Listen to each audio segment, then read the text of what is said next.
Halo semuanya, selamat datang di rangkaian video untuk belajar bagaimana membuat suatu kegiatan yang mempunyai dampak. Nah, karena kalian nonton video ini, tentunya kalian memang berniat untuk membuat suatu kegiatan yang ada dampaknya kan? Tapi sayangnya, di dunia nyata, terkadang niat baik saja itu nggak cukup. Saya kasih sedikit contoh ya. Jadi ada suatu kerajaan nih di Afrika sana yang namanya Kerajaan Lesotho.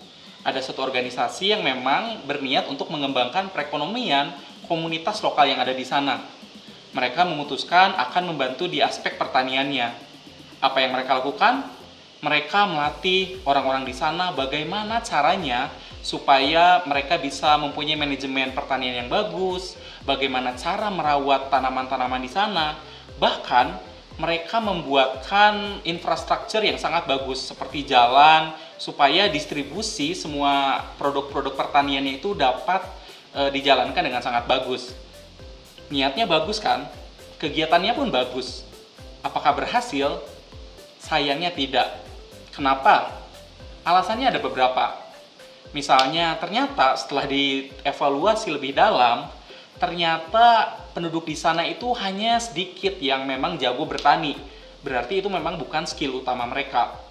Lalu cuaca dan kondisi alam yang ada di sana pun ternyata tidak terlalu bagus untuk bertani. Jadi beberapa kali hasil panen mereka rusak oleh alam yang ada di sana. Bahkan nih, infrastruktur yang memang tadinya untuk mendistribusikan hasil pertanian mereka juga dampaknya malah tidak terlalu bagus juga. Infrastruktur tersebut malahan dipakai oleh kompetitor atau dari desa-desa sebelahnya untuk mempromosikan dan mendistribusikan barang-barang yang lebih bagus. Alhasil ekonomi lokal yang ada di situ malah semakin terpuruk. Nah, apa yang bisa kita pelajari dari situ? Artinya, niat baik saja memang harus dilengkapi dengan ilmu yang memadai.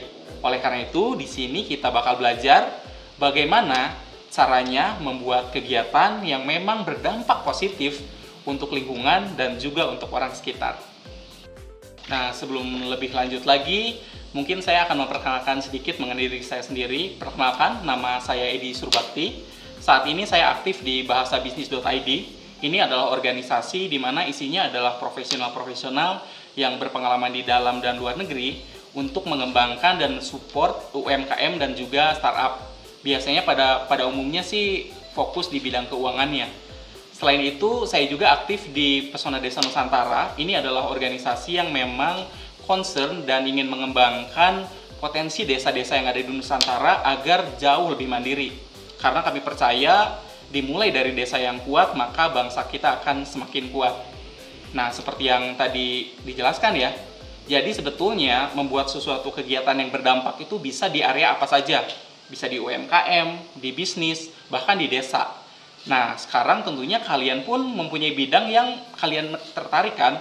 Oleh karena itu, sekarang kita langsung mulai saja materi bagaimana membuat kegiatan yang berdampak positif bagi sekitarnya dan juga orang-orangnya.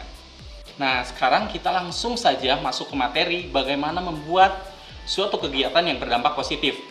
Secara garis besar akan ada 3 materi utama.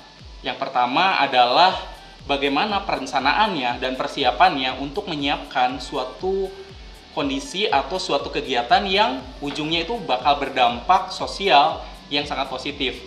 Yang kedua adalah pelaksanaannya. Berarti ini adalah eksekusi dari segala perencanaan yang sudah kita lakukan.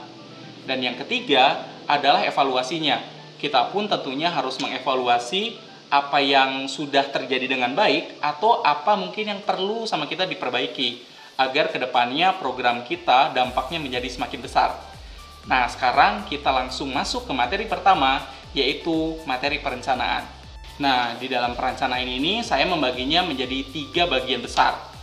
Yang pertama adalah bagaimana kita bisa mencari alternatif-alternatif kegiatan apa saja yang memang akan mempunyai dampak positif. Di sini kita akan memakai tools yang namanya logical framework atau disingkat logframe biasanya. Jadi nanti ke depannya saya akan menggunakan istilah logframe ya supaya jauh lebih singkat. Nah, setelah kita nanti dengan tools logframe ini kita mendapatkan beberapa alternatif nih.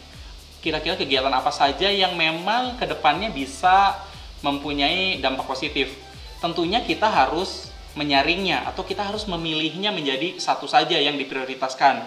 Oleh karena itu, tahap kedua adalah tahap menyaring ide-ide tersebut menjadi satu ide utama. Nah, nanti kita akan belajar mengenai 3 jenis saringan yang akan kita pakai. Lalu setelah kita menyaring tuh dari banyak ide, akhirnya jadi satu ide utama yang akan kita kerjakan, kita masuk ke tahap berikutnya dalam perencanaan atau tahap ketiga, yaitu kita akan membuat perencanaan secara detail. Jadi setiap detail dari apa yang akan kita lakukan akan kita bahas satu persatu.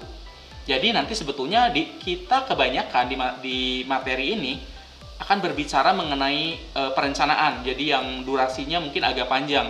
Kenapa? Karena katanya sih kalau perencanaan kita udah bagus nih, itu setengah dari keberhasilan dari program kita udah ada. Karena itu kita bakal fokus dulu mengerjakan perencanaan ini.